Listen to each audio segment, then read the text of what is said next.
ತಿಂಗಳು ನಾವು ಸುವಾರ್ತೆ ಹೇಗೆ ಸಾರಬೇಕು, ಸರಳವಾಗಿ ಸುಲಭವಾಗಿ ಹೇಗೆ ಅದನ್ನು ಮತ್ತೊಬ್ಬರಿಗೆ ತಿಳಿಸ್ಬೇಕು, ಯಾರು ತಿಳಿಸ್ಬೇಕು, ಸುವಾರ್ತೆ ಸಾರೋದಕ್ಕಿಂತ ಮುಂಚೆ ನಾವು ಪ್ರಾರ್ಥನೆ ಮಾಡಬೇಕೆಂಬ ವಿಷಯಗಳನ್ನ ನಾವು ಕಲಿಯುತ್ತಾ ಬಂದೆವು. ಆದರೆ ಕರ್ತನ ಮಹಾಕೃಪೆಯಿಂದ ಕಳೆದ ತಿಂಗಳಲ್ಲಿ ನಾವು ಕರ್ತನಾದ ಯೇಸು ಕ್ರಿಸ್ತನು ಮಾಡಿದ ಅದ್ಭುತ ಕಾರ್ಯಗಳು ಆ ವಿಷಯಗಳನ್ನ ಧ್ಯಾನ ಮಾಡೋದಕ್ಕೆ ನಾವು ಪ್ರಾರಂಭಿಸಿದ್ದೇವೆ. ಕರ್ತನಾದ ಯೇಸು ಕ್ರಿಸ್ತನು ಭೂಲೋಕದಲ್ಲಿ, ಈ ಭೂ ಪ್ರಪಂಚದಲ್ಲಿ ನಮ್ಮ ಹಾಗೆ ನಾರಾವತಾರದಲ್ಲಿ ಶರೀರಧಾರಿಯಾಗಿದ್ದಾಗ ಆತನು ಅನೇಕ ಅದ್ಭುತ ಕಾರ್ಯಗಳನ್ನ, ಸೂಚಕ ಕಾರ್ಯಗಳನ್ನ, ಮಹತ್ ಕಾರ್ಯಗಳನ್ನ ಮಾಡಿದ್ದಾನೆ. ಮತ್ತು ಆ ಕಾರ್ಯಗಳಲ್ಲಿ ನಾವೇನ್ ಕಲಿಬಹುದು, ಯೇಸು ಕ್ರಿಸ್ತನು ಮಾಡಿದಂತ ಅದ್ಭುತ ಕಾರ್ಯಗಳು ನಾವೆಲ್ಲರೂ 4 ಸುವಾರ್ತೆಯ ಪುಸ್ತಕಗಳಲ್ಲಿ ಧ್ಯಾನಿಸಿದ್ದೇವೆ, ತಿಳಿದುಕೊಂಡಿದ್ದೇವೆ. ಮತ್ತೊಮ್ಮೆ ಆ ಅದ್ಭುತಗಳಲ್ಲಿ ನಾವು ಸಹ ಒಂದು ಉತ್ತಮವಾದಂತ ಒಂದು ಸಂದೇಶವನ್ನ ಕಲಿತುಕೊಳ್ಳೋಣ ಎಂಬುವಂತ ವಿಷಯದಲ್ಲಿ ಪ್ರಾರ್ಥನೆ ಮಾಡಿ ಈ ದಿನಗಳಲ್ಲಿ ನಾವು ಯೇಸು ಕ್ರಿಸ್ತನ ಅದ್ಭುತ ಕಾರ್ಯಗಳು ಎಂಬಂತ ಅಂಶದೊಟ್ಟಿಗೆ ಆ ಸಂದೇಶವನ್ನು ಕೊಡುತ್ತಿದ್ದೇವೆ. ನಾನು ಕಲಿಯುತ್ತಿದ್ದೇನೆ ಮತ್ತು ಅದನ್ನ ನಾವು ತಿಳಿದುಕೊಳ್ಳುತ್ತಿದ್ದೇವೆ ಪ್ರೇರೆ. ಮತ್ತು ರಾತ್ರಿ ವೇಳೆಯಲ್ಲಿ ಕಳೆದ ಸಾರಿ ನಾವು ಧ್ಯಾನ ಮಾಡಿಕೊಂಡ ಹಾಗೆ ಕಳೆದ ತಿಂಗಳಲ್ಲಿ, ಕಳೆದ ವಾರದಲ್ಲಿ ನಾವು ಪ್ರಾರಂಭಿಸಲ್ಪಟ್ಟ ಹಾಗೆ ಕರ್ತನಾದ ಯೇಸು ಕ್ರಿಸ್ತನು ಮಾಡಿದಂತ ಅದ್ಭುತ ಕಾರ್ಯಗಳು ಎಷ್ಟಿವೆ ಎಂಬುದಕ್ಕೆ ಯೋಹಾನ ಹೇಳಿದ ಒಂದು ವಾಕ್ಯ, ಯೋಹಾನ ಸುವಾರ್ತೆ 20:30 ನಾವು ನೋಡ್ತಾ ಬಂದೆವು. ಯೇಸು ಇನ್ನೂ ಬೇರೆ ಎಷ್ಟೋ ಸೂಚಕ ಕಾರ್ಯಗಳನ್ನು ತನ್ನ ಶಿಷ್ಯರ ಮುಂದೆ ಮಾಡಿದನು, ಅವುಗಳು ಈ ಗ್ರಂಥದಲ್ಲಿ ಬರೆದಿರುವುದಿಲ್ಲ ಅಂತ. ಮತ್ತೆ ಯಾಕೆ ಯೇಸು ಕ್ರಿಸ್ತನ ಅದ್ಭುತಗಳನ್ನು ಮಾಡಿದನು, ಯಾಕೆ ಯೇಸು ಕ್ರಿಸ್ತನ ಅದ್ಭುತಗಳನ್ನು ಮಾಡಿದನು ಎಂಬುದಾಗಿ ನೋಡುವಾಗ ಅದಕ್ಕೆ ಸಿಕ್ಕಂತ ಒಂದು ಉತ್ತರ ಯೋಹಾನ ಸುವಾರ್ತೆಯ 20ನೇ ಅಧ್ಯಾಯದ 31ನೇ ವಾಕ್ಯ ಹೀಗಿತ್ತು: ಆದರೆ ಯೇಸು ಕ್ರಿಸ್ತನು ದೇವಕುಮಾರನೆಂದು ನೀವು ನಂಬುವಂತೆಯೂ ನಂಬಿ ಆತನ ಹೆಸರಿನ ಮೂಲಕ ಜೀವನ ಪಡೆದುಕೊಳ್ಳುವಂತೆ ಇಷ್ಟೆಲ್ಲ ಬರೆದಿದೆ ಎಂಬುದಾಗಿ ಆ ವಾಕ್ಯ ಲೇಖನದಲ್ಲಿ ಆಧಾರ ಮಾಡಿಕೊಂಡು ನಾವು ಸ್ವಲ್ಪ ವಿಷಯಗಳನ್ನ ನಾವು ಕಲಿತಾ ಬಂದೆವು ಪ್ರಿಯರೇ. ಇಲ್ಲಿ ಕೂಡಿರುವಂತಹ ನಾವೆಲ್ಲರೂ ಅನೇಕ ಸಾರಿ ಕರ್ತನಾದ ಯೇಸು ಕ್ರಿಸ್ತನು ಮಾಡಿದ ಅದ್ಭುತಗಳೆಂಬುದಾಗಿ ನೆನೆಸುವಾಗ ಒಂದೊಂದಾಗಿ ನಮಗೆ ನೆನಪಿಗೆ ಬರುತ್ತೆ. ಮಾತ್ರವಲ್ಲ, ಆತನು ಮಾಡಿದ ಆ ಅದ್ಭುತಗಳನ್ನು ನೆನೆಸಿಕೊಳ್ಳುವಾಗ ಅಷ್ಟೇ ಸಂತೋಷವು. ಮತ್ತು ಕ್ರಿಸ್ತನು ನಿನ್ನೆಯೂ ಇವತ್ತು ಏಕರೀತಿಯಾಗಿದ್ದಾನೆ. ಆ ದಿನದಲ್ಲಿ ಮಾಡಿದಂತ ಅದ್ಭುತ ಕಾರ್ಯಗಳು ಎಂದಿಗೂ ಸಹ ಕರ್ತನಾದ ಯೇಸು ಕ್ರಿಸ್ತನು ಅದನ್ನು ಮಾಡುತ್ತಿದ್ದಾನೆ ಪ್ರಿಯರೇ. ಆ ಅದ್ಭುತಗಳನ್ನು ನಾವು ಸಹ ಹೊಂದುತ್ತಿದ್ದೇವೆ. ಆತನ ಅನೇಕ ರೀತಿಯ ಆಶೀರ್ವಾದಗಳಿಂದ ನಮ್ಮ ನಡೆಸುತ್ತಿದ್ದಾನೆ, ಬಲಪಡಿಸುತ್ತಿದ್ದಾನೆ. ಇಲ್ಲಿ ಈ ಜೂಮ್ ಕೂಡ ಸೇರಿ ಬಂದಿರುವಂತ ಪ್ರತಿಯೊಬ್ಬರಿಗೂ ಸುಮಾರು 18 ಮೊಬೈಲ್ಗಳಲ್ಲಿ ಇರುವಾಗ ಒಂದು ವೇಳೆ 2 ಆಗಿ ಲೆಕ್ಕ ಮಾಡಿದ್ರು, 3 ಆಗಿ ಲೆಕ್ಕ ಮಾಡಿದ್ರು ಸುಮಾರು 36-40 ಜನ ನಾವಿದ್ದೇವೆ. ಈ 40 ಜನ ಮತ್ತು ಯೂಟ್ಯೂಬ್ ಅಲ್ಲಿ ನೋಡುವಂತವ್ರು ಯಾರಾಗಿರ್ಬೋದು, ಎಲ್ರು ಸಹ ಯೇಸು ಕ್ರಿಸ್ತನು ನನಗೆ ನನ್ನ ಜೀವನದಲ್ಲಿ ಯಾವುದೇ ಅದ್ಭುತಗಳನ್ನ ಮಾಡಿಲ್ಲ ಎಂಬುದಾಗಿ ಹೇಳೋದಕ್ಕೆ ಯಾರಿಗೂ ಸಾಧ್ಯವಿಲ್ಲ ಪ್ರೇರೆ. ಕರ್ತನಾದ ಯೇಸು ಕ್ರಿಸ್ತನು ಒಂದಲ್ಲ ಒಂದು ರೀತಿಯಲ್ಲಿ ನಮ್ಮನ್ನ ನಡೆಸುತ್ತಿದ್ದಾನೆ, ಕಾಯುತ್ತಿದ್ದಾನೆ. ಅನೇಕ ರೀತಿಯ ಕಷ್ಟ ಸಂಕಟಗಳಿಂದ, ಈಗ ಕಳೆದ ಆ ಕರೋನಾ ಸಮಯದಲ್ಲಿ ಎಷ್ಟೋ ಜನರು ಅದರಲ್ಲಿ ಪ್ರಾರ್ಥನೆ ಮಾಡಿ ವಾಕ್ಯಕ್ಕೋಸ್ಕರ ಪ್ರಾರಂಭಕ್ಕಾಗಿ ಪ್ರಾರ್ಥನೆ ಮಾಡಿದಂತ ನಮ್ಮ ಪ್ರಿಯರು, ನಮ್ಮ ಜಿಲ್ಲೆಯ ಸಭೆ ಹಿರಿಯರಾಗಿರುವಂತಹ ಸುಬ್ರಸಾರ್ ಅವರು ಮತ್ತು ಆ ಪದ್ಮಾ ಸಹೋದರಿಯವರು ಆ ಕರೋನಾ ಸಂದರ್ಭದಲ್ಲಿ ಅವರು ಆ ಒಂದು ಲಾಕ್ಡೌನ್ ಸಮಯದಲ್ಲಿ ಆಸ್ಪತ್ರೆಯಲ್ಲಿದ್ದಾಗ ಅವರು 2-3 ಸಾರಿ ಭಯಂಕರವಾದಂತ ಆ ಮರಣಕ್ಕೆ ತುತ್ತಾದಂತ ಸಮಯದಲ್ಲಿಯೂ ದೇವರವರನ್ನು ಬಿಡಿಸಿದ್ದಾನೆ. ಜೀವನದಲ್ಲಿ ಸಜೀವ ಸಾಕ್ಷಿ ಎಂಬುದಾಗಿ ಹೇಳ್ತೇವೆ ನಾವು ಕೇಳಿಸಿಕೊಂಡಿದ್ದು ಪ್ರಾರ್ಥನೆ. ಹಾಗೆ ಅನೇಕರಾಗಿ ಇಲ್ಲಿದ್ದೀವಿ. ಹೀಗೆ ಕರ್ತನಾದ ಯೇಸು ಕ್ರಿಸ್ತನು ನಮ್ಮೆಲ್ಲರನ್ನ ಒಂದಲ್ಲ ಒಂದು ರೀತಿ ಪ್ರಾಣಾಪಾಯಗಳಿಂದ, ಕಷ್ಟಗಳಿಂದ, ಕಣ್ಣೀರಿನಿಂದ, ವ್ಯಾಧಿ ಬಾಧೆಗಳಿಂದ ನಮ್ಮನ್ನ ಬಿಡಿಸಿದ್ದಾನೆ ಪ್ರೇರೆ. ಆತನ ಮಹೋನ್ನತನು, ಆತನು ಅದ್ಭುತಗಳನ್ನು ಮಾಡುವ ಕರ್ತನು. ಆದ್ದರಿಂದ ಆತನು ಮಾಡಿದಂತ ಅದ್ಭುತ ಕಾರ್ಯಗಳಲ್ಲಿ ಇರುವಂತ ನಾವು ಈ ದಿನ ಧ್ಯಾನ ಮಾಡುವುದಕ್ಕೋಸ್ಕರವಾಗಿ ಆರಿಸಲ್ಪಟ್ಟಂತ ವಾಕ್ಯ ಭಾಗ ಮತ್ತಾಯನ ಬರೆದ ಸುವಾರ್ತೆ 8ನೇ ಅಧ್ಯಾಯದ 1ನೇ ವಾಕ್ಯವನ್ನ ನಾವು ಧ್ಯಾನ ಮಾಡಿಕೊಳ್ಳೋಣ. 2ನೇ ವಾಕ್ಯವನ್ನ, ಮೊದಲು 2 ವಾಕ್ಯಗಳನ್ನು ಸಹ ನಾವು ಧ್ಯಾನ ಮಾಡಿಕೊಳ್ಳೋಣ ಪ್ರೇರೆ. ಮತ್ತಾಯನ ಬರೆದ ಸುವಾರ್ತೆ 8ನೇ ಅಧ್ಯಾಯದ ಮೊದಲ 2 ವಚನಗಳು. ಆತನ ಬೆಟ್ಟದಿಂದ ಇಳಿದು ಬರುವಾಗ ಜನರು ಗುಂಪು ಗುಂಪಾಗಿ ಆತನ ಹಿಂದೆ ಹೋದರು. ಒಬ್ಬ ಕುಷ್ಠರೋಗಿಯು ಯೇಸುವಿನ ಬಳಿಗೆ ಬಂದು ಆತನಿಗೆ ಅಡ್ಡ ಬಿದ್ದು, ಸ್ವಾಮಿ, ನಿನಗೆ ಮನಸ್ಸಿದ್ದರೆ ನನ್ನನ್ನು ಶುದ್ಧ ಮಾಡಬಲ್ಲೆ ಅಂದನು. ಆತನು ಕೈ ನೀಡಿ ಅವನನ್ನು ಮುಟ್ಟಿ, ನನಗೆ ಮನಸ್ಸುಂಟು, ಶುದ್ಧರಾಗಂದನು. ಕೂಡಲೇ ಅವನ ಕುಷ್ಠವು ವಾಸ್ಯ ಆಯಿತು ಎಂಬುದಾಗಿ ವಾಸ್ಯ ಆಯಿತು. ದೇವರ ಸ್ತೋತ್ರ ಉಂಟಾಗಲಿ. ಈ ವಾಕ್ಯ ಭಾಗವನ್ನ ಕಳೆದ ಸಾರಿ ಸಹ ನಾವು ಧ್ಯಾನ ಮಾಡಿದ್ದೇವೆ. ಮತ್ತೊಮ್ಮೆ ಈ ಒಂದು ವಾಕ್ಯವನ್ನು ನಾವು ಧ್ಯಾನ ಮಾಡೋಣ ಪ್ರೇರೆ. ಈ ಕುಷ್ಠರೋಗದ ಬಗ್ಗೆ ನಾವು ಸತ್ಯವೇದದಲ್ಲಿ ಕಲಿಯುವಾಗ ಬಹಳಷ್ಟು ಇದಕ್ಕೆ ವಾಕ್ಯ ಆಧಾರಗಳುಂಟು. ಈ ಕುಷ್ಠರೋಗವನ್ನ ಗಮನಿಸುವಾಗ ಅನೇಕರಾಗಿ ತಿಳಿದುಕೊಂಡಿದ್ದೇವೆ. ಅದರ ಒಂದು ಸಾರಿ ನಾವು ನೋಡುವಾಗ ಅರಣ್ಯಕಾಂಡ 5ನೇ ಅಧ್ಯಾಯದ 2ನೇ ವಾಕ್ಯದಲ್ಲಿ ನಾವು ಗಮನಿಸ್ತೇವೆ, ಎಲ್ಲಾ ಕುಷ್ಠರೋಗಿಗಳನ್ನು, ಮೇಹ ಸ್ರಾವವುಳ್ಳವರನ್ನು, ಎಣದ ಸೋಂಕಿನಿಂದ ಅಶುದ್ಧರಾದವರನ್ನು ಪಾಳೆಯದಿಂದ ಹೊರಡಿಸಬೇಕೆಂದು ಇಸ್ರಾಯೇಲರಿಗೆ ಆಜ್ಞಾಪಿಸು. ಅಂತವರ ಗಂಡಸರೇ ಆಗಲಿ ಹೆಂಗಸರೇ ಆಗಲಿ ಅವರೆಲ್ಲರನ್ನು ಪಾಳೆಯಿಂದ ಹೊರಡಿಸಬೇಕೆಂಬುದಾಗಿ ನೋಡ್ತಾ ಇದ್ದೇವೆ. ಈ ಕುಷ್ಠರೋಗಿ ಇದ್ದಂಥವರು, ಈ ಕುಷ್ಠದ ಕಾಯಿಲೆ ಇದ್ದಂಥವರನ್ನ ಪಾಳೆಯದಿಂದ ಅಥವಾ ಪಟ್ಟಣದಿಂದ, ಊರಿನಿಂದ ಹೊರಗಡೆ ಇಡಬೇಕೆಂಬಂತ ವಿಷಯವನ್ನ ಇಲ್ಲಿ ನಾವು ಗಮನಿಸ್ತಾ ಇದ್ದೇವೆ. ಕುಷ್ಠರೋಗ ಎಂಬುದಾಗಿ ನೋಡುವಾಗ ಅವ್ರು ಇರಬಾರದು, ಪಾಳೆಯದಿಂದ ಹೊರಗಡೆ ಇರಬೇಕು. ಅನೇಕ ಅಲ್ಲಿ ನೋಡ್ತೇವೆ ನಾನಾ ನಿಯಮಗಳೆಂಬುದಾಗಿ. ಹಾಗಾದ್ರೆ ಇಂತಹ ಕುಷ್ಠರೋಗಿಗಳನ್ನ ನಾವು ರಾತ್ರಿ ಧ್ಯಾನ ಮಾಡುವಾಗ ಕರ್ತನಾದ ಯೇಸು ಕ್ರಿಸ್ತನು ಗುಣಪಡಿಸಿದನು, ನಡೆಸಿದನೆಂಬುದಾಗಿ ನಾವು ಗಮನಿಸ್ತೇವೆ ಪ್ರೇರೆ. ಈ ಕುಷ್ಠರೋಗದ ಬಗ್ಗೆ ಬಹಳಷ್ಟು ವಾಕ್ಯಗಳುಂಟು. ಅದು ಏನೆಂಬುದಾಗಿ ಮೋಶೆಗೆ ದೇವರು ತಿಳಿಸಲ್ಪಟ್ಟದ್ದು. ಈ ಕುಷ್ಠವ್ಯಾಧಿಯ ಬಗ್ಗೆ ಅನೇಕ ತೊಂದು ಎಂಬುದಾಗಿ, ಅಶುದ್ಧತೆ, ಈ ಹಳೆ ಒಡಂಬಡಿಕೆ ಭಾಗದ ಯಾಜಕ ಕಾಂಡ, ಅರಣ್ಯಕಾಂಡ, ಧರ್ಮೋಪದೇಶ ಕಾಂಡ, ಈ ಗ್ರಂಥಗಳಿಗೆ ನಾವು ಬರುವಾಗ ಈ ವ್ಯಾಧಿ, ಈ ಕಾಯಿಲೆಗಳು ಮತ್ತು ಕಾಯಿಲೆಗಿರುವಂತ ಪರಿಹಾರ ಅವ್ರೇನ್ ಮಾಡ್ಬೇಕೆಂಬುದಕ್ಕೋಸ್ಕರವಾಗಿ ಇಲ್ಲಿ ಬಹಳಷ್ಟು ವಿಷಯಗಳನ್ನ ನಾವು ಕಾಣ್ತೇವೆ. ಹಾಗೆ ನಾವು ಗಮನಿಸುವಾಗ ಈ ಕುಷ್ಠರೋಗದ ಬಗ್ಗೆ ಒಂದು ವಾಕ್ಯ ಧ್ಯಾನ ಮಾಡುವಾಗ ಮತ್ತು ನನಗೆ ಸಿಕ್ಕಿದ್ದು ಯಾಜಕ ಕಾಂಡದ 13ನೇ ಅಧ್ಯಾಯದ 43ನೇ ವಾಕ್ಯ ಹೀಗೆ ಹೇಳುತ್ತೆ, ಯಾಜಕನು ಅವನನ್ನು ನೋಡ್ಬೇಕು, ಆಗ ಅದರಿಂದುಂಟಾದ ಬಾವು ಕೆಂಪು ಬಿಳುಪು ಮಿಶ್ರವಾಗಿ ಚರ್ಮದಲ್ಲಿನ ಕುಷ್ಠದ ತೋರಿದರೆ ಅವನು ಕುಷ್ಠರೋಗಿ, ಅಶುದ್ಧನು. ಈ ಒಂದು ಕುಷ್ಠದ ಬಗ್ಗೆ ಅನೇಕ, ಮತ್ತು ಯಾರಲ್ಲಿ ಕುಷ್ಠದ ಗುರುತು ಕಾಣಬಂತೋ ಅವನು ತನ್ನ ಬಟ್ಟೆಗಳನ್ನು ಹರಿದುಕೊಂಡು ತಲೆಯನ್ನು ಕೆದರಿಕೊಂಡು ಬಾಯನ್ನು ಬಟ್ಟೆಯನ್ನು ಮುಚ್ಚಿಕೊಂಡು ನಾನು ಅಶುದ್ಧನು ಅಶುದ್ಧನೆಂದು ಕೂಗಿಕೊಳ್ಳಬೇಕೆಂಬುದಾಗಿ ಇಲ್ಲಿ ನೋಡ್ತಾ ಇದ್ದೇವೆ. ಇದರಲ್ಲಿ ನೋಡ್ತಾ ಹೋದ್ರೆ ಕುಷ್ಠರೋಗದ ಗುರುತು ಬಟ್ಟೆಯಲ್ಲಿ ಕಂಡು ಬಂದಾಗ ಈ 13ನೇ ಅಧ್ಯಾಯದ 1ರಿಂದ ಕೊನೆಯ ತನಕ ಯಾಜಕ ಕಾಂಡದಲ್ಲಿ ನಾವು ಗಮನಿಸುವಾಗ ಭಯಂಕರವಾದ ವ್ಯಾಧಿ. ಆ ಕಾಯಿಲೆ ಬಂದಾಗ ಸ್ವಜನರನ್ನ, ಸ್ವಂತ ಮನೆಯನ್ನ ಬಿಟ್ಟು, ಎಲ್ಲವನ್ನ ಬಿಟ್ಟು ಅವ್ನು ಕೂಗಾಡಬೇಕು. ಊರಿನಿಂದ, ಪಟ್ಟಣದಿಂದ ಅವ್ನು ಹೊರಗಡೆ ಇರಬೇಕೆಂಬುದಾಗಿ ಇಲ್ಲಿ ನಾವು ಗಮನಿಸ್ತಾ ಇದ್ದೇವೆ ಪ್ರೇರೆ. ಮತ್ತೆ ಅದೇ ರೀತಿಯಾಗಿ ನಾವು ನೋಡುವಾಗ ಧರ್ಮೋಪದೇಶ ಕಾಂಡದ 14ನೇ ಅಧ್ಯಾಯದಲ್ಲಿ ಕುಷ್ಠರೋಗದ ಒಂದು ವಿಷಯಗಳು, ಅದಕ್ಕಿರುವಂತಹ ನಿಯಮಗಳು. ಧರ್ಮೋಪದೇಶ ಕಾಂಡ 14ನೇ ಅಧ್ಯಾಯದ 4ನೇ ವಾಕ್ಯ ಹೇಳುತ್ತಿದೆ, ಇಲ್ಲಿ ತಿನ್ನುವಂತ ವಿಷಯಗಳಾಗಿ ನೋಡ್ತಾ ಇದ್ದೇವೆ ಪ್ರೇರೆ. ಆದ್ದರಿಂದ ಈ ರಾತ್ರಿ, ಏಕೆಂದ್ರೆ ಕುಷ್ಠರೋಗದ ವಿಷಯವಾಗಿ ನಾವು ನೋಡುವಾಗ ಇಂತಹ ಕುಷ್ಠರೋಗಿಗಳನ್ನ ಕರ್ತನಾದ ಯೇಸು ಕ್ರಿಸ್ತನು ಮತ್ತಾಯ ಸುವಾರ್ತೆ 8ನೇ ಅಧ್ಯಾಯದ 2ನೇ ವಾಕ್ಯಕ್ಕೆ ಬರುವಾಗ ಆ ಕುಷ್ಠರೋಗಿ ಯಾಕೆ ಅಲ್ಲಿ ನೋಡಿದ, ನಿನಗೆ ಮನಸ್ಸಿದ್ದರೆ, ಹಾಗಾದ್ರೆ ಕುಷ್ಠರೋಗಿಗಳ ಬರುವುದಕ್ಕೆ ಯಾರಿಗೆ ಮನಸ್ಸಿರುವುದಿಲ್ಲ? ಅವರು ಊರಿಂದ ಹೊರಗಡೆ ಇರಬೇಕು, ಯಾಜಕನಿಗೆ ಮೈ ತೋರಿಸ್ಕೊಳ್ಬೇಕು, 7 ದಿನ ಎಂಬುದಾಗಿ ನೋಡ್ತೇವೆ. ಅದು ವಾಸಿ ಆಗುವ ತನಕ ಯಾಜಕನು ತೋರಿಸ್ಬೇಕು. ಆ ಯಾಜಕನ ಮೈಯೆಲ್ಲ ನೋಡಿ 5 ದಿನ ವಾಸಿ ಆಗ್ಲಿ, ಮತ್ತೆ 7 ದಿನ, ಹೀಗೆ ಅಳವಡಂಬಡಿಕೆ ಭಾಗದಲ್ಲಿ ನೋಡ್ತೇವೆ.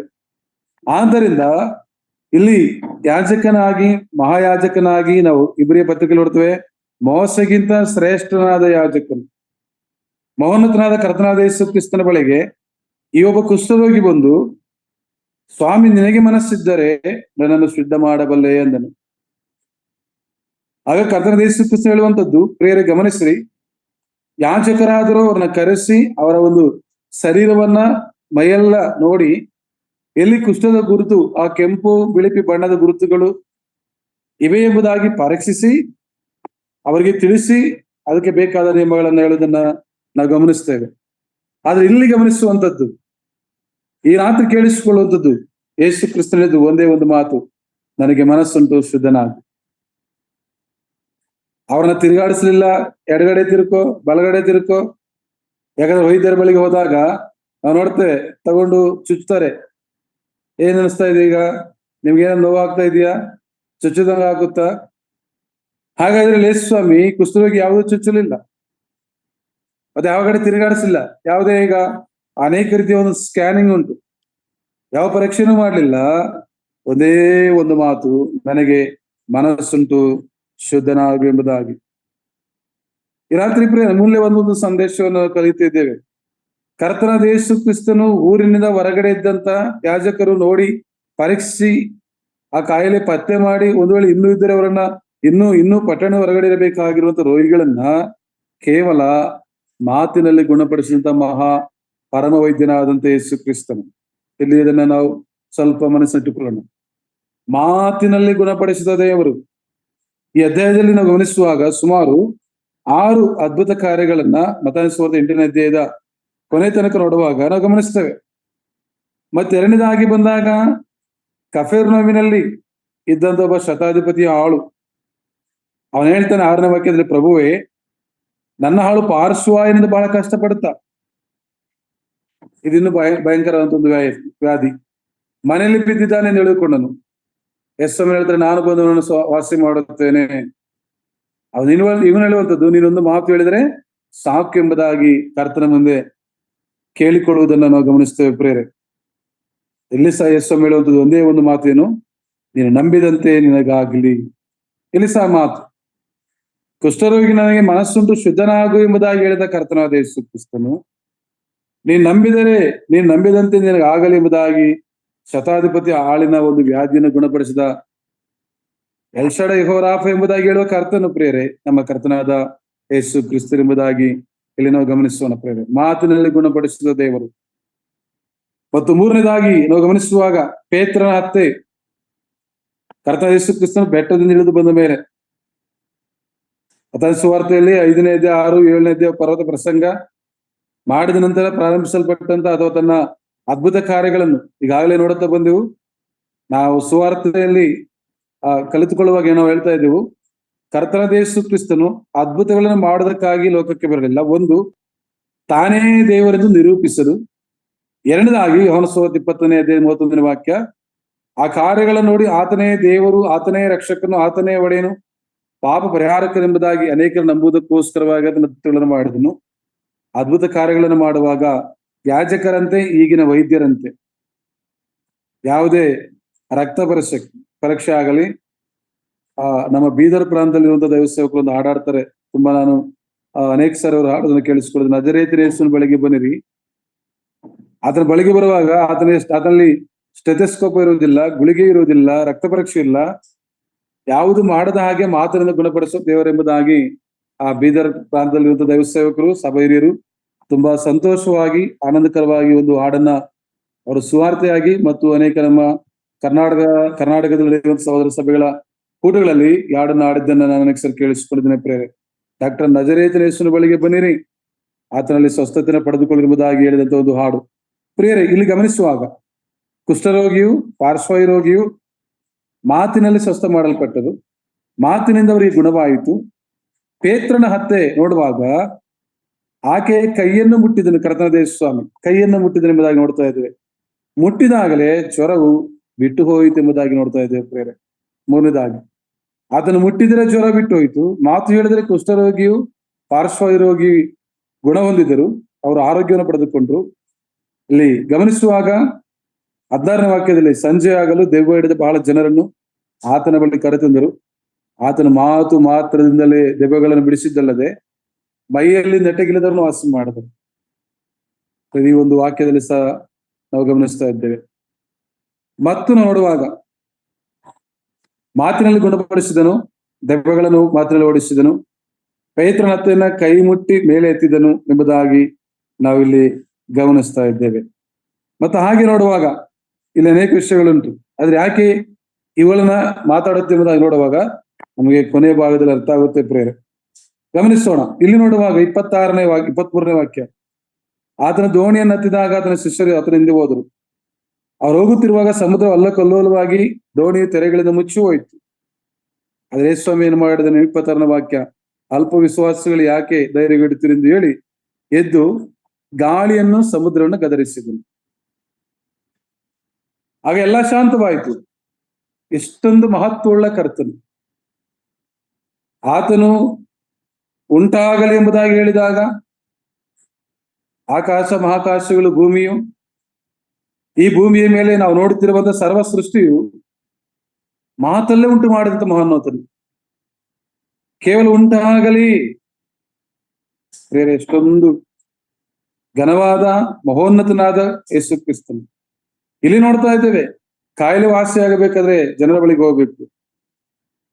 ಮತ್ತು ಸಮುದ್ರವನ್ನು ಗಾಳಿಯನ್ನು ಗದರಿಸಿದಾಗ ಶಾಂತವಾಯಿತು ಎಂಬುದಾಗಿ ನಾವು ನೋಡ್ತಾ ಇದ್ದೇವೆ ಪ್ರಿಯರೇ. ಮತ್ತು ಇಲ್ಲಿ ನೋಡ್ತೇವೆ, ಆ ಸೀಮೆಗೆ 28ನೇ ಆಮೇಲೆ ಆತನು ಆಚೆ ದಡಕ್ಕೆ ಗದರಿನ ಸೀಮೆಗೆ ಮುಟ್ಟಿದಾಗ ದೆವ್ವ ಹಿಡಿದವರಿಬ್ಬರು ಸಮಾಧಿಯ ಗವಿಯೊಳಗಿಂದ ಹೊರಟು ಆತನ ಎದುರಿಗೆ ಬಂದರು. ಅವರು ಬಹುಗ್ರಾಹದಿಂದ ಆ ದಾರಿಯಲ್ಲಿ ಯಾರು ತಿರುಗಲಾಡದಿದ್ದರು. ಅವರು, ದೇವರ ಮಗನೇ, ನಮ್ಮ ಗೊಡವೆ ಏಕೆಂಬುದಾಗಿ ಅವ್ರು ಹೇಳ್ತಿರುವಾಗ ಆತನು, ಹೋಗಿರಿ ಅನ್ನೆಲ್ಲ ಹೊರಗೆ ಬಂದು ಅಂದೇಳಕ್ಕೂ ಆ ಕ್ಷಣವೇ ಗುಂಪೆಲ್ಲ ಓಡಿ ಕಡಿದಾದ ಸ್ಥಳದಿಂದ ಸಮುದ್ರದೊಳಗೆ ಬಿದ್ದು ನೀರಿನಲ್ಲಿ ಮುಳುಗಿ ಸತ್ತು ಹೋಯಿತು. ಇಲ್ಲಿ 6 ವಿಷಯಗಳನ್ನ ನೋಡ್ತಾ ಇದ್ದೇವೆ. ಪ್ರಪ್ರಥಮವಾಗಿ ಸೃಷ್ಟಿಯಲ್ಲಿ ದೇವರು ಮಾತಿನಲ್ಲಿ ಸರ್ವ ಸೃಷ್ಟಿಯನ್ನು ಉಂಟು ಮಾಡಿದನು. ಮನುಷ್ಯರನ್ನಾದರೂ ಇಲ್ಲಿ ಸ್ವಲ್ಪ ನಾವು ಗಮನಿಸೋಣ. ಎಲ್ಲ ಭಯಂಕರದ ವ್ಯಾಧಿಗಳನ್ನ ಬಿಡಿಸುವ ಕರ್ತನು, ದೆವ್ವಗಳನ್ನ, ಸಮುದ್ರವನ್ನ, ಗಾಳಿಯನ್ನ ಗದರಿಸಲು ಅಷ್ಟೊಂದು ತನ್ನ ಸ್ವರದಲ್ಲಿಯೇ, ತನ್ನ ಒಂದು ಉಸಿರಿನಲ್ಲಿಯೇ ಗುಣಪಡಿಸುವಂತ ದೇವರು. ಬೇರೆ ಒಂದು ವಾಕ್ಯವನ್ನ ಇದೇ ಮತ್ತಾಯನ ಬರೆದ ಸುವಾರ್ತೆಯಲ್ಲಿ 26ನೇ ಅಧ್ಯಾಯದ 38ನೇ ವಾಕ್ಯ ನಾವು ಗಮನಿಸುವಾಗ ಆಗಲೇ ಹೇಳ್ತದೆ, ಇಷ್ಟೊಂದು ಅದ್ಭುತಗಳು ಧ್ಯಾನ ಮಾಡುತ್ತಿರುವಾಗ ಮತ್ತಾಯನ ಬರೆದ ಸುವಾರ್ತೆ 26ನೇ ಅಧ್ಯಾಯದ 38ನೇ ವಾಕ್ಯ ಇದನ್ನ ನೋಡಿಕೊಳ್ಳುವಾಗ, ಅನಂತರ ಯೇಸು ತನ್ನ ಶಿಷ್ಯರ ಸಂಗಡ ಗೆತ್ಸೆಮನೆ ಎಂಬ ತೋಟಕ್ಕೆ ಬಂದವರಿಗೆ, ಇಲ್ಲೇ ಕೂತುಕೊಳ್ಳಿರಿ, ನಾನು ಅತ್ತಲಾಗಿ ಹೋಗಿ ಪ್ರಾರ್ಥನೆ ಮಾಡಿ ಬರುತ್ತೇನೆ ಎಂದು ಹೇಳಿ ಪೇತ್ರನನ್ನು ಜಬದಾಯನಿಬ್ಬರ ಮಕ್ಕಳನ್ನು ಕರ್ಕೊಂಡು ಹೋಗಿ ದುಃಖಪಟ್ಟು ಮನಗುಂದಿದವನಾದನು. ಮತ್ತು ಅವರು, ನನ್ನ ಪ್ರಾಣವು ಸಾಯುವಷ್ಟು ದುಃಖಕ್ಕೆ ಒಳಗಾಗಿದೆ, ನೀವು ಇಲ್ಲೇ ಇದ್ದು ನನ್ನ ಸಂಗಡ ಎಚ್ಚರವಾಗಿರ್ರಿ. ಇಲ್ಲಿ ನಾವು ಸ್ವಲ್ಪ ಆಲೋಚನೆ ಮಾಡುವಂಥದ್ದು.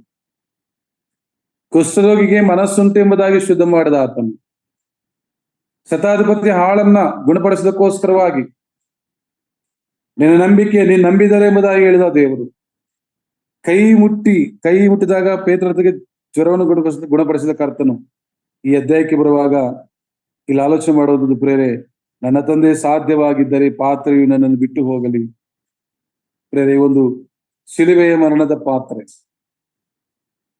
ಆ ಕಲ್ವರಿ ಶಿಲುಬೆಯಲ್ಲಿ ತಾನು ಜಜ್ಜಲ್ಪಡೋದಕ್ಕಿಂತ ಮುಂಚೆ ಆತನು ಕುಗ್ಗಿಸಲ್ಪಟ್ಟಿದ್ದನ್ನ ಈ ಅಧ್ಯಾಯಗಳಲ್ಲಿ 26, 27ನೇ ಅಧ್ಯಾಯದಲ್ಲಿ ನಾವು ಗಮನಿಸುವಾಗ ಇಲ್ಲೊಂದು ನಾವು ಆಲೋಚನೆ ಮಾಡುವಂಥದ್ದು, ಇಂಥ ಅದ್ಭುತನು, ಮಹೋನ್ನತನು, ಮಹಿಮೆ ರಾಜನು ಅದ್ಭುತಗಳನ್ನು ಮಾಡೋದಕ್ಕೋಸ್ಕರ ಮಾತಲ್ಲಿ ಗುಣಪಡಿಸಿದ ದೇವರು, ತನ್ನ ನೋಟದಲ್ಲಿ, ತನ್ನ ಮಾತಿನಲ್ಲಿ ಭಯಂಕರವಾದ ವ್ಯಾಧಿಗಳನ್ನ, ಭಯಂಕರವಾದ ದೆವ್ವಗಳನ್ನ ಓಡಿಸಿದ ಕರ್ತನು ಈ ಅಧ್ಯಾಯಕ್ಕೆ ಬಂದಾಗ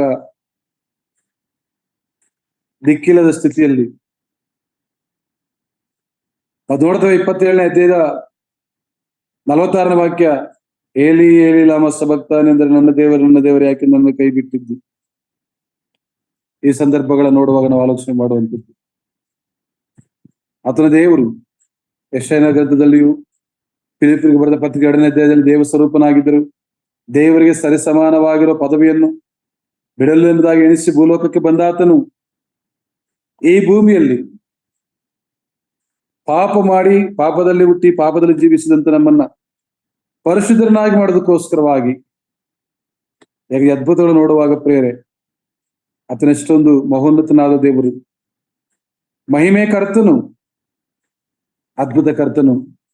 ಯಾಕೆ ನನ್ನ ದೇವರೇ ಎಂಬುದಾಗಿ ಹೇಳುವಂತ ಕಾಲ ಬಂತು ಎಂಬುದಾಗಿ ನಾವು ಆಲೋಚನೆ ಮಾಡುವಾಗ ಭಕ್ತನಾದ ಪೌಲನು ಬರೆಯಲ್ಪಟ್ಟಂತ 2 ಕೊರಿಂಥರಿಗೆ ಬರೆದಂತ 2ನೇ ಪತ್ರಿಕೆ 8ನೇ ಅಧ್ಯಾಯ 9ನೇ ವಾಕ್ಯ ಇಲ್ಲಿ ನೋಡ್ತೇವೆ ಪ್ರೇರೆ. 9ನೇ ವಾಕ್ಯದಲ್ಲಿ, ನಮ್ಮ ಕರ್ತನಾದ ಯೇಸು ಕ್ರಿಸ್ತನ ಕೃಪೆಯು ನಿಮಗೆ ಗೊತ್ತಾಗಿದೆಯಲ್ಲ. ನಮ್ಮ ಕರ್ತನಾದ ಯೇಸು ಕ್ರಿಸ್ತನ ಕೃಪೆ, ಆತನ ಒಂದು ಜನನ ಯಾಕೆ ಮನುಷ್ಯನಾಗಿ ಜನಿಸಿದನು. ಆತನು ಪರಲೋಕದಲ್ಲಿದ್ದಂತ ದೇವರು, ಅಗಮ್ಯವಾದ ಬೆಳಕಿನಲ್ಲಿ ವಾಸ ಮಾಡುವ ಆತನು, ತೇಜೋಮಯನು, ತಾನೇ ದೇವರು, ಅಮರತ್ವವುಳ್ಳ ಕರ್ತನು, ಮಹಾಪರಿಶುದ್ಧನು, ಮಹಾಭಯಂಕರನಾದ ಕರ್ತನು ಭೂಲೋಕದಲ್ಲಿ ಮನುಷ್ಯನಾಗಿ ಜನಿಸಿದ. 33 ವರ್ಷ 6 ತಿಂಗಳ ಕಾಲ ಈ ಲೋಕದಲ್ಲಿ ಜೀವಿಸುವಾಗ ಪ್ರೇರೆ, ಈ 3 ವರ್ಷ 6 ತಿಂಗಳುಗಳಲ್ಲಿ ಅನೇಕ ಅದ್ಭುತಗಳನ್ನು ಮಾಡಿದ ಕರ್ತನು ಆ ಒಂದು ಗೆತ್ಸೆಮನೆ ತೋಟದಲ್ಲಿ ಪ್ರಾರ್ಥನೆ ಮಾಡುವಾಗ ಸಾಯುವಷ್ಟು ದುಃಖಕ್ಕೆ ಮನಗುಂದಿದವನಾಗಿ ಪ್ರೇರೆ ಒಂದು ಆಲೋಚನೆ ಮಾಡೋಣ. ಸಮುದ್ರವನ್ನ ಗಾಳಿನ ಗದರಿಸಿದರೆ ಶಾಂತವಾಯಿತು ಎಂಬುದಾಗಿ ನೋಡ್ತೇವೆ. ಆದರೆ ಕಲ್ವರಿ ಶಿಲುಬೆಯಲ್ಲಿ ತೂಗಲ್ಪಡುವಾಗ ನನ್ನ ದೇವರೇ ನನ್ನನ್ನು ಯಾಕೆ ಕೈ ಬಿಟ್ಟಿದ್ದು? ಯಾರಿಗಾಗಿ ಆತನ ಕೈ ಬಿಡಲ್ಪಟ್ಟನು? ತನ್ನ ಶಕ್ತಿಯಲ್ಲಿ ಆತನು ಕಳೆದುಕೊಂಡನು.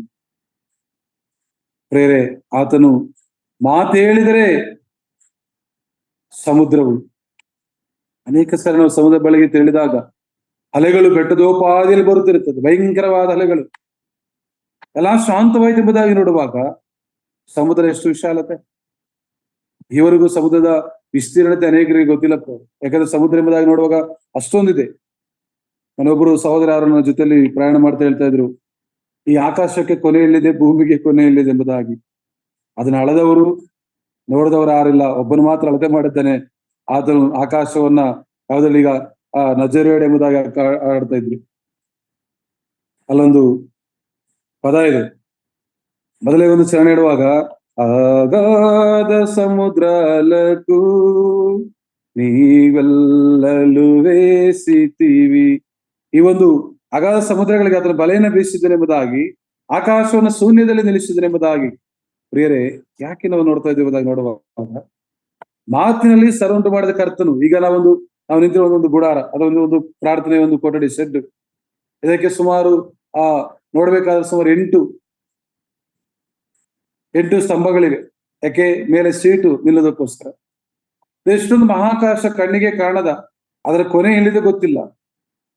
ಇಂಥ ಮಹಾಕಾಶ ಭೂಮಿಗಳನ್ನು ಮಾಡಿದ ಕರ್ತನು ಅದಕ್ಕೆ ಯಾವ ಆಧಾರವಿಲ್ಲದೆ ನಿಲ್ಲಿಸಿರುವ ದೇವರು ಆ ಒಂದು ಕಲ್ವರಿ ಶಿಲುಬೆಯಲ್ಲಿ ನನ್ನ ದೇವರೇ ನನ್ನನ್ನು ಯಾಕೆ ಕೈ ಬಿಟ್ಟಿದ್ದು? ಕುಷ್ಠರೋಗಿಗಳನ್ನು ಗುಣಪಡಿಸಿದ ಆತನು, ಪಾರ್ಶ್ವರೋಗಿಗಳನ್ನು ಗುಣಪಡಿಸಿದ ಆತನು, ಸತ್ತವರನ್ನು ಹೆಬ್ಬರಿಸಿದಂತ ದೇವರು ಯಾಕೆ ಎಂಬುದಾಗಿ ನಾವು ಪ್ರಶ್ನೆ ಮಾಡುವಾಗ ಈ ವಾಕ್ಯವನ್ನು ನಾವು ಚೆನ್ನಾಗಿ ಮನದಟ್ಟು ಮಾಡಿಕೊಳ್ಬೇಕು. ಪ್ರೇರೆ, ನಮ್ಮ ಕರ್ತನ ಯೇಸು ಕ್ರಿಸ್ತನ ಕೃಪೆ ನಿಮಗೆ ಗೊತ್ತಾಗಿದೆಯಲ್ಲ. ಆತನು ಐಶ್ವರ್ಯವಂತನಾಗಿದ್ದು ತಾನು ಬಡತನ ಸೇರುವುದರಿಂದ ನೀವು ಐಶ್ವರ್ಯವಂತರಾಗಿರಬೇಕೆಂದು ನಿಮಗೋಸ್ಕರ ಬಡವನಾತನು. ಯಾರಿಗೋಸ್ಕರ? ಕರ್ತನ ಯೇಸು ಕ್ರಿಸ್ತನು. ಯಾಜಕರು ಮೈ ನೋಡಿ ಚುಚ್ಚಿ ಮುಟ್ಟಿ ವಾರ ವಾಸಿಯಾಗುವ ತನಕ ಊರಿನಿಂದ ಹೊರಗಡೆ ಇಟ್ಟಿ ಗುಣವಾದಾಗ ಮಾತ್ರ ಊರೊಳಗೆ ಕರ್ಕೊಳ್ಳಬೇಕಾಗಿರುವಂತ ಆ ಒಂದು ಕುಷ್ಠರೋಗಿಯನ್ನ ಮಾತಿನಲ್ಲಿ ಸ್ವಸ್ಥ ಮಾಡಿದಂತ ನಿನ್ನ ದೇವರು. ಪ್ರಿಯರೇ, ಕೈ ಮುಟ್ಟಿ ಗುಣಪಡಿಸಿದಂತ ಪೇತ್ರನಾಥ, ಇನ್ನು ಅನೇಕರು ಸತ್ಯವೇದ ನೋಡ್ತೇವೆ. ಸತ್ಯವೇದದಲ್ಲಿ ವಿಧವೆಯ ಮಗನು ಸತ್ತು ಹೋದಂತವನನ್ನ ಆ ಚಟ್ಟದ ಮೇಲೆ ಹೊತ್ಕೊಂಡು ಹೋಗುವಾಗ ಇಳಿಸಿ ಮರುಜೀವನ ಕೊಟ್ಟಂತ ಕರ್ತನು. ಒಂದು ಕಲ್ವರಿ ಶಿಲುಬೆಗೆ ತೂಗಲ್ಪಡುವಾಗ ಆ ಶಿಲುಬೆ ಇರುವುದಕ್ಕಿಂತ ಮುಂಚೆ ಮನಗುಂದಿದವನಾಗಿ, ದುಃಖಕ್ಕೆ ಒಳಗಾದವನಾಗಿ, ತನಗಿದ್ದಂತ ಶಕ್ತಿಯನ್ನು ಕಳೆದುಕೊಂಡವನಾದನು. ತನಗಿದ್ದ ಒಂದು ಬಲವನ್ನ ಯಾರಿಗೋಸ್ಕರವಾಗಿ? ಒಂದು ವಿಷಯವನ್ನ ನಾವು ಬಹಳಷ್ಟು ಕಲಿತುಕೊಳ್ಳಬೇಕು. ಇಂಥ ಅದ್ಭುತ ಕರ್ತನು, ಮಹೋನ್ನತನಾದ ದೇವರು, ಸತ್ತವರಿಗೆ ಮರುಜೀವನ ಕೊಟ್ಟಾತನು, ನೀರಿನ ಮೇಲೆ ನಡೆದಾತನು, ಇಂತಹ ಬಲಶಾಲಿ, ಧೈರ್ಯಶಾಲಿ, ಮಹಾಶಕ್ತಿವಂತನಾದ ಯೇಸು ಕ್ರಿಸ್ತ ಶಕ್ತಿಯನ್ನು ಕಳೆದುಕೊಂಡನು. ತನಗಿದ್ದಂತ ಆ ಮಹಿಮೆಯನ್ನ ಆ ಕಲ್ವರಿ ಶಿಲುಬೆಯಲ್ಲಿ ತೂಗಲ್ಪಡುವಾಗ ಕತ್ತಲೆ ಕವಿತೆ ಎಂಬುದಾಗಿ ನೋಡ್ತಾ ಇಲ್ಲ ಪ್ರೇರೆ. ಬೆಳಕನ್ನ ಕಳೆದುಕೊಂಡನು. ಕತ್ತಲೆಯಲ್ಲಿದ್ದಂತೆ ನಮ್ಮನ್ನ, ಅಂಧಕಾರದ ದೊರೆತನಗಳಿಂದ ನಮ್ಮನ್ನ ಬಿಡಿಸಿ, ಭಕ್ತನಾಗಿರುವ ಪೌಲನು ಕೊಲೊಸ್ಸೆಗೆ ಬರೆದ ಪತ್ರಿಕೆಯಲ್ಲಿ ಆ ಮಾತನ್ನ ನಾವು ನೋಡ್ತೇವೆ ಪ್ರೇರೆ. ಆತನು ನಮ್ಮನ್ನ ತನ್ನ ಪ್ರಿಯಕುಮಾರನ ರಾಜ್ಯದೊಳಗೆ ಸೇರಿಸಿದೆಂಬುದಾಗಿ ನಾವು ಗಮನಿಸ್ತೇವೆ.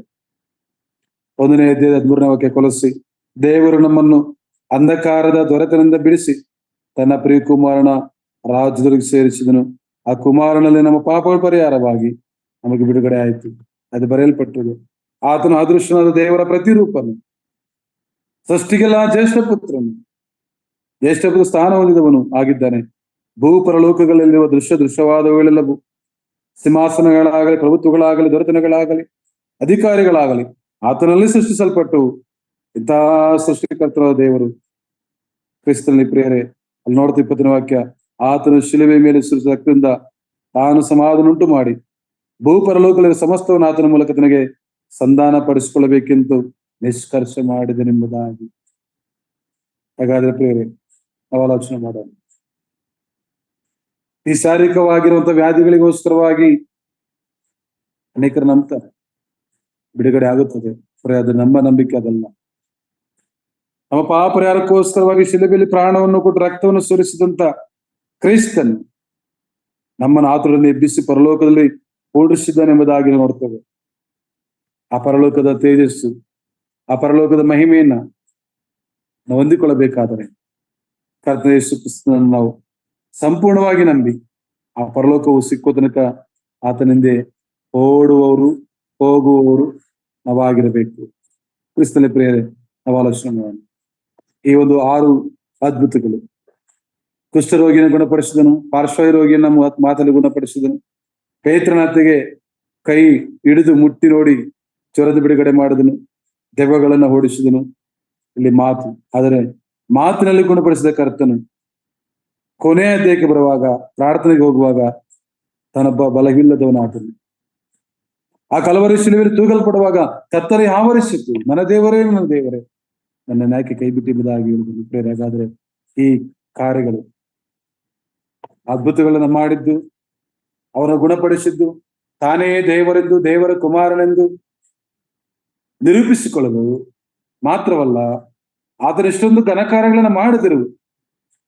ಪಾಪಿಗಳಾಗಿರೋ ನಮ್ಮ ಪಾಪ ಪರಿಹಾರಕ್ಕೋಸ್ಕರವಾಗಿ ನಮ್ಮನ್ನ ಅಂಧಕಾರದ ದೊರೆತದಿಂದ ಬಿಡಿಸಿ, ಪಾಪದಿಂದ ಬಿಡಿಸಿ ತನ್ನ ಕುಮಾರನ ರಾಜ್ಯದೊಳಗೆ, ಆ ಪರಲೋಕ ರಾಜ್ಯದಲ್ಲಿ ಸೇರಿಸೋದಕ್ಕೋಸ್ಕರವಾಗಿ, ಆ ನಿತ್ಯ ಜೀವನ ಕೊಡೋದಕ್ಕೋಸ್ಕರವಾಗಿ ಕರ್ತನ ಯೇಸು ಕ್ರಿಸ್ತನು ಮತ್ತು ನೋಡುತ್ತೇವೆ, ನಾವು ಐಶ್ವರ್ಯಂತರಾಗಲು, ನಾವು ಶ್ರೀಮಂತರಾಗಲು ಆತನ ಬಡವನಾದನು. ಆಮೇಲೆ ಯಾರಾದರೂ ಅನೇಕ ಸಲ ಆಲೋಚನೆ ಮಾಡ್ತೇನೆ, ಸ್ವಾಮಿ ಹೇಳಿದ ಒಳ್ಳೆಯ ಮಾತು, ನಾನಿರುವ ಸ್ಥಳದಲ್ಲಿ ನೀವು ಸಹ ಇರಬೇಕು. ಈ ದಿನ ಮನುಷ್ಯರಾಗಿ ಯಾವುದಾದ್ರೂ ಸಣ್ಣ ತಪ್ಪು ಮಾಡಿದ್ರೆ ಪಕ್ಕದಲ್ಲಿ ಸಹ ಕುಳಿತುಕೋಬೇಡ, ನಮ್ಮ ಜಾಗಕ್ಕೂ ಬರಬೇಡ ಅಂತ ಜನರನ್ನು ನೋಡಿದ್ದೇವೆ. ಹಾಗಾದ್ರೆ ದೇವರ ದೃಷ್ಟಿಯಲ್ಲಿ ಭೂಪರಗಳಲ್ಲಿ, ಈ ಭೂಪ್ರಪಂಚದಲ್ಲಿ ಈಗಿರುವ 148 ಕೋಟಿ ಭಾರತೀಯರು, ಪ್ರಪಂಚದ 700 ಕೋಟಿ ಎಂಬುದಾಗಿ ಹೇಳ್ತಾರೆ. ಇಷ್ಟು ಕೋಟಿ ಜನಾಂಗಗಳಲ್ಲಿ, ನರಮನುಷ್ಯರಲ್ಲಿ, ಸ್ತ್ರೀಯರಲ್ಲಿ ಹುಟ್ಟಿದಂತ ಪುರುಷರಲ್ಲಿ ಒಬ್ಬರಾದರೂ, ವಾಕ್ಯ ಹೇಳ್ತಿದ್ದೆ, ಪುರುಷರೊಬ್ಬನಾದರೂ ಯೋಗ್ಯನು, ಆ ಯೋಗ್ಯನು ಒಬ್ಬನೇ ಕರ್ತನ ಯೇಸು ಕ್ರಿಸ್ತನು.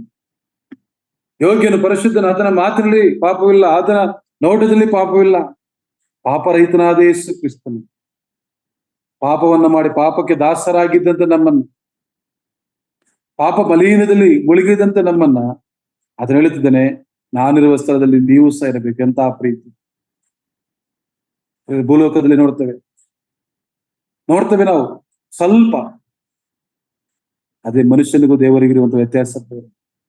ಎಂತ ಘೋರ ಪಾಪಿ ಆದರು, ಎಂತ ಭಯಂಕರವಾದಂತ ಪಾಪವನ್ನ ಮಾಡಿದ್ದರು. ಅಪ್ಪ, ನನ್ನನ್ನು ಕ್ಷಮಿಸು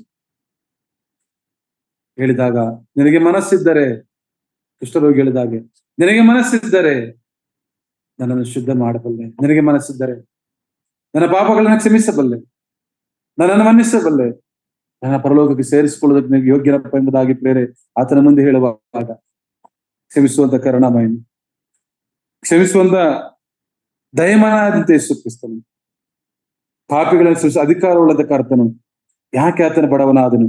ನಮ್ಮನ್ನ ಆತನ ಐಶ್ವರ್ಯದಲ್ಲಿ, ಆತನ ಸಿರಿತನದಲ್ಲಿ, ಆತನ ಮಹಿಮೆಯ ರಾಜ್ಯದಲ್ಲಿ, ಆ ಪರಲೋಕ ಪಟ್ಟಣದಲ್ಲಿ ನಮ್ಮನ್ನ ಸೇರಿಸಲಿಕ್ಕೋಸ್ಕರವಾಗಿ ಬಡವನಿವಾದನೆಂಬುದಾಗಿ ಭಕ್ತನಾದಂತ ಪೌಲನು ಕರ್ತನಾದ ಯೇಸು ಕ್ರಿಸ್ತನ ರುಚಿಯನ್ನು ತಿಳಿದುಕೊಂಡನು. ಆ 2 ಕೊರಿಂಥಿ 8:9 ಹೇಳುವ ಒಂದು ಮಾತು ಪ್ರೇರೆ ಅನೇಕ ಸಾರಿ ನನ್ನ ಹೃದಯವನ್ನು ಕದಲಿಸಿದೆ. ಅನೇಕ ಸಲ ನಾನು ವಿಶ್ವಾಸಿಯಾಗಿದ್ದಾಗ ಇಂಥ ಅದ್ಭುತ ಮಾಡಿದ ಕರ್ತನು ಆ ಶಿಲುಬೆಯಿಂದ ಅವನು ಹೇಳ್ತಾನಲ್ಲ, ಪಕ್ಕದಲ್ಲಿ ತೂಗಲ್ಪಡುವಂತ, ನೀನು ದೇವಕುಮಾರನಾಗಿದ್ದರೆ ನೀನು ಉಳಿದು ಬಾ ನಮ್ಮನ್ನು ಹೇಳಿಸಿ ಎಂಬುದಾಗಿ. ಮಾಡಬಹುದಿತ್ತಲೇ ಸ್ವಾಮಿ, ಯಾಕೆ ಹೊಡಿಸ್ಕೊಂಡ್ರು? ಮನುಷ್ಯರಾಗಿ ಆಲೋಚನೆ ಮಾಡಿರ್ಬೋದು, ಆದರೆ ಆತನು ಹೊಡಿಸಿಕೊಂಡಿದ್ದು, ಆತನು ಪಟ್ಟದ ಒಂದು ಹೊಡೆಸ್ಕೊಂಡ ಆ ಒಂದು ಕೊರಡೆ ಹೊಡೆತಗಳು, ಆ ಮುಳ್ಳಿನ ಕಿರೀಟ ಪ್ರಿಯರೇ ನಮ್ಮನ್ನ ಐಶ್ವರ್ಯಂತರವಾಗಿ ಮಾಡಲು, ಆತ್ಮಿಕವಾದಂತ ಧನವಂತರನ್ನಾಗಿ ಮಾಡಲು. ಇಂಥ ಮಹೋನ್ನತನಾದ ದೇವರು ಬಡವನಾದನು, ಬಲಹೀನನಾದನು, ಕುಗ್ಗಿ ಹೋದನು, ಶಿಲುಬೆಯಲ್ಲಿ ತೂಗು ಹಾಕಲ್ಪಟ್ಟನು. ಅದು ನನ್ನ ನಿನ್ನ ಪರಲೋಕವನ್ನು ಸೇರಿಸಲು, ನಮ್ಮ ಪಾಪಗಳನ್ನ ಕ್ಷಮಿಸಲು, ಪರಿಹಾರ ಮಾಡಲು ಸ್ವಾಮಿ ಬಡವನಾದನು. ತನ್ನ ಐಶ್ವರ್ಯದಲ್ಲಿ ನಮ್ಮನ್ನು ಸೇರಿಸುವುದಕ್ಕೋಸ್ಕರ ತನ್ನನ್ನೇ ಒಪ್ಪಿಸಿಕೊಟ್ಟು ಪೂರ್ಣಲ್ಪಟ್ಟು ಸತ್ತೊಳಿದಿದ್ದೀಗ ಆತನು ಹೇಳಿದ ಹಾಗೆ ಪರಲೋಕದಲ್ಲಿ ನಾನು ಹೋಗಿ ನಿಮಗೆ ಸ್ಥಳಗಳನ್ನು ಸಿದ್ಧ ಮಾಡಿದ ಮೇಲೆ ತಿರುಗಿ ಬಂದು ನಿಮ್ಮನ್ನು ಕರೆದುಕೊಂಡು ಹೋಗ್ತೇನೆ ಎಂಬುದಾಗಿ ವಾಗ್ದಾನ ಮಾಡಿದಂತನು ಬೇಗನೆ ಬರಲಿದ್ದಾನೆ. ಪ್ರಿಯರು, ಬರುವಂತ ಕರ್ತನ ನಾವು ಎದುರು ನೋಡೋರಾಗಿದ್ದೇವೆ. ಈ ಭೂಯಾತ್ರೆಯಲ್ಲಿ ಕಷ್ಟಗಳು, ಸಂಕಟಗಳು, ಭಯಂಕರವಾದ ಬಲಹೀನತೆಯು, ದುಃಖವು, ರೋಗವು ಏನೇ ಆದರೂ ಆತನನ್ನೇ ದೃಷ್ಟಿಸಿದವರು ಹೊಸ ಬಲವನ್ನು ಹೊಂದುವ ಹಾಗೆ ಆತನನ್ನು ದೃಷ್ಟಿಸೋಣ. ನಾವು ನಂಬಿರುವ ಆತನು ಅದು ಬಲಹೀನನಲ್ಲ, ಬಲವಂತನಾದ ಕ್ರಿಸ್ತನು. ಆತನ ಮೇಲೆ ಕೈ ಬಿಡುವುದಿಲ್ಲ, ತೊರೆಯುವುದರಿಂದ ಹೇಳಿದ ಆತನು ನಮ್ಮ ಸಂಗಡ ಇರುತ್ತಾನೆ, ನಮ್ಮನ್ನು ನಡೆಸುತ್ತಾನೆ. ಮನಸ್ಸುಂಟು ಈ ರಾತ್ರಿ ವೇಳೆಯಲ್ಲಿ ಪ್ರೇರು ಅದೊಳ್ಳೆ ಸ್ವಾಮಿ, ನಿನಗೆ ಮನಸ್ಸಿದ್ದರೆ, ನಿನಗೆ ಕರುಣೆ ಇದ್ದರೆ ಈ ನನ್ನ ಕಷ್ಟದ ಪಾರು ಮಾಡಿ ಎಂಬುದಾಗಿ ನಾವಿರುವ ಸ್ಥಳದಲ್ಲಿ ಮನುಷ್ಯರು ನಮ್ಮನ್ನ ಪ್ರೀತಿಸದೆ ಹೋದರು, ಪ್ರೀತಿ ಸ್ವರೂಪನು, ಮಹಾಪ್ರೀತಿ ಸ್ವರೂಪನಾದ ಕ್ರಿಸ್ತನಿಗೆ ನಮ್ಮನ್ನು ಒಪ್ಪಿಸಿಕೊಡೋಣ. ಆತನ ಮುಂದೆ ನಮ್ಮನ್ನ ಒಪ್ಪಿಸಿ ಪಶ್ಚಾತ್ತಾಪದೊಟ್ಟಿಗೆ ಪ್ರಾರ್ಥನೆ ಮಾಡಿ ಆತನೊಟ್ಟಿಗೆ ನಾವು ಬಲವನ್ನು ಪಡೆದುಕೊಳ್ಳೋಣ. ಆತನ ಮಹೋನ್ನತನಾದ ದೇವರು, ಆತನ ಭಯಂಕರನಾದ ಕರ್ತನು. ಆತನ ಮಾತಿನಲ್ಲಿ ಬಿಡುಗಡೆ ಇದೆ, ಆತನ ನೋಟದಲ್ಲಿ ಬಿಡುಗಡೆ ಇದೆ, ಆತನ ಹುಗಿಲಿನಲ್ಲಿ ಬಿಡುಗಡೆ ಇದೆ. ಆ ಬಿಡುಗಡೆ ನಾಯಕನು ನಮ್ಮನ್ನ ಬಿಡಿಸಲಿ, ನಡೆಸಲಿ, ಕಾಪಾಡಲಿ, ಆಶೀರ್ವದಿಸಲಿ. ಕರ್ತನಾಮಕ್ಕೆ ಮಹಿಮೆ ಉಂಟಾಗಲಿ. ಸಮಯವನ್ನು ಕೊಟ್ಟಂತ